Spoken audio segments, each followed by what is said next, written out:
엄청 떨린다. 어떻게 찍어, 그래? 시작해 주시죠. 잠깐. Okay, let's go.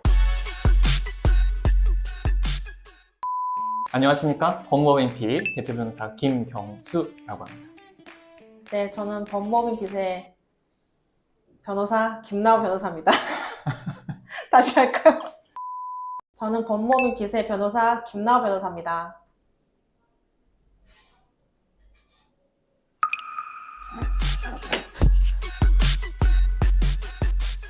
저희가 오늘 그 나우 변호사님이랑 같이 나왔는데 같이 오늘 그 국민참여재판에 대해서 얘기를 좀 나눠보려고 합니다. 저희가 이제 국민참여재판과 관련된 보이스피싱 사기 사건 실제 사무실에서 진행했던 건 영상이 아마 나간 걸로 알고 있거든요. 그래서 오늘은 저희가 이제 보이스피싱 그 사건을 얘기하려고 하는 게 아니라 그 보이스피싱 사건을 제가 진행했던 재판 절차인 국민참여재판에 대해서 한번 얘기를 나눠보려고 합니다. 여러분 1년에 전국에서 이루어지는 국민참여재판 수가 몇 건이나 될 것 같아요? 5건. 5건?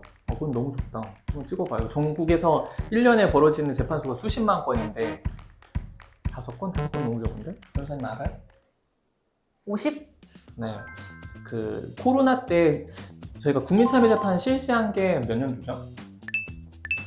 2008년도? 네, 맞아요. 2008년 1월 1일부터 아마 그 전에 이제 법이 개정돼서 2008년 1월 1일부터 국민참여재판을 본격적으로 시작했던 걸로 알고 있어요.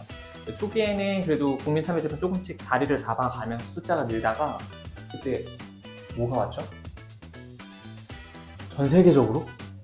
코로나? 네, 맞아요. 전 세계적으로 코로나가 오면서 아무래도 배심원들이 재판정에 다수가 모여서 이루어지는 국민참여재판이 약간 이제 우려가 돼서 그때 국민참여재판을 의도적으로 법원에서 많이 배제를 시켰어요. 그래서 그때 다시 숫자가 좀 줄기 시작했죠. 그때 줄기 시작한 그 국민참여재판 수가 계속 줄어들어서 현재는 한 1년에 50건 정도, 60건 정도 국민참여재판이 이루어지고 있다고 해요. 국민참여재판이 정확히 어떤 거예요? 어떤 거예요? 대답하시죠.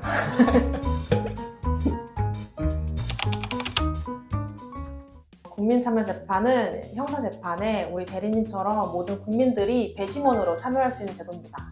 그러면은 그 배심원들이 유죄, 무죄 판결까지 할 수 있는 거예요? 판결은 할 수 있는데 재판부를 기속하지는 않는다고 알고 있어요.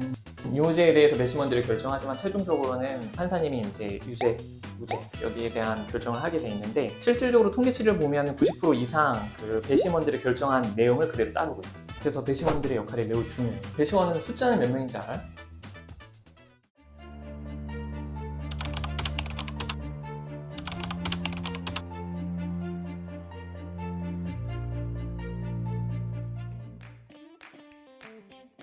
다섯 명 또는 7명 또는 9명으로 알고 있습니다. 맞아요.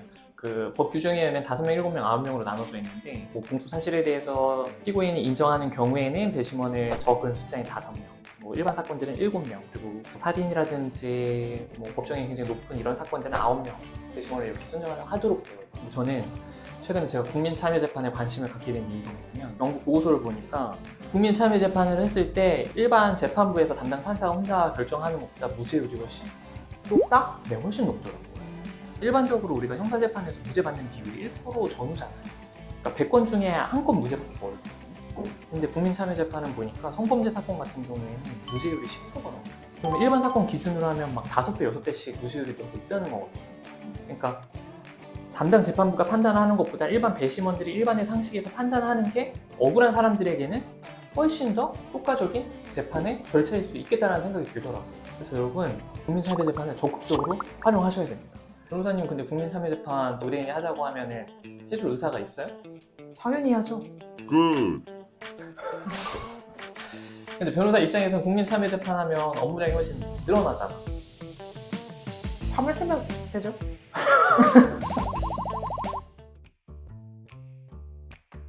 변호사님들이 사실 국민참여재판 하는 걸 되게 꺼려해요. 그래서 의뢰인한테도 상담을 하거나 재판 절차에 대해서 설명을 할 때 실제 피고인한테는 국민참여재판 하는 게 훨씬 유리한데 그 부분에 대해서 설명을 하거나 적극 권하지 않거든요.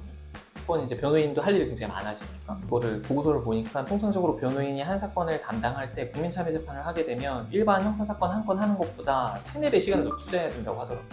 국민참여재판으로 이루어지는 재판의 90% 이상이 하루에 다 끝나요. 증인신문이 많거나 뭐 피고인 신문까지 다 하루에 이루어지니까. 여러분들이 꼭 명심하셔야 될 건 변호인이 꺼려한다 하더라도 본인의 이익을 위해서 국민참여재판이 하는 게 맞다고 판단되신다면 적극적으로 국민참여재판을 해달라고 요청하셔야 돼요. 무죄를 주장하는 피고인뿐만 아니라 뭐 정당방위라든지 아니면 정상 3장 요소가 있는 피고인들의 경우에서도 감경 요소를 좀 적극적으로 피력할 수 있는 절차가 될 것 같아요. 그래서 무죄 주장하는 피고인 외에 다른 분들도 적극 활용하면 좋을 것 같습니다. 저도 지금 변호사님 말씀하신 것처럼 제가 그 관련 보고서를 읽기 전에는 국민참여재판은 대부분 무죄를 다투는 사람들이 하지 않을까? 양형을 다투는데 굳이 국민참여재판을 할 이유가 있을까? 라는 생각을 했거든요. 근데 실제 통계치료는 생각보다 양형을 다투는 국민참여재판 수도 꽤. 근데 이제 우리가 사건 진행하다 보면 진짜 우리 애인이 너무 억울해서 도와주고 싶은 사건들 있잖아요. 그런 사건들 같은 경우에는 적극적으로 변호인이 어떻게 하는지에 따라서 선고유예라든지 아니면 뭐 벌금이 낮게 책정되는 경우들이 있는데 아마 배심원들이 참여하게 되면은 절차상 배심원들도 양형과 관련해서 재판부랑 같이 논의하도록 돼 있어서 배심원들이 재판부를 설득하는 효과가 있을 것 같다는 생각은 들긴 들어요.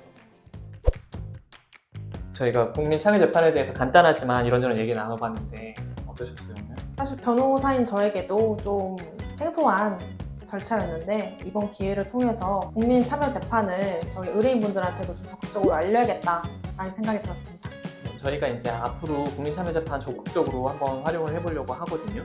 여러분들도 정말로 본인이 억울하다고 생각하면 국민참여재판 고민해보세요.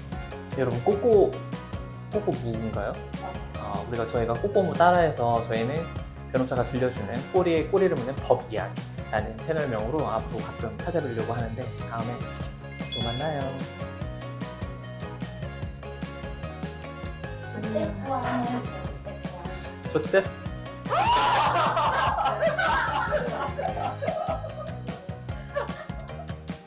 아니에요! 여러분 조태꿀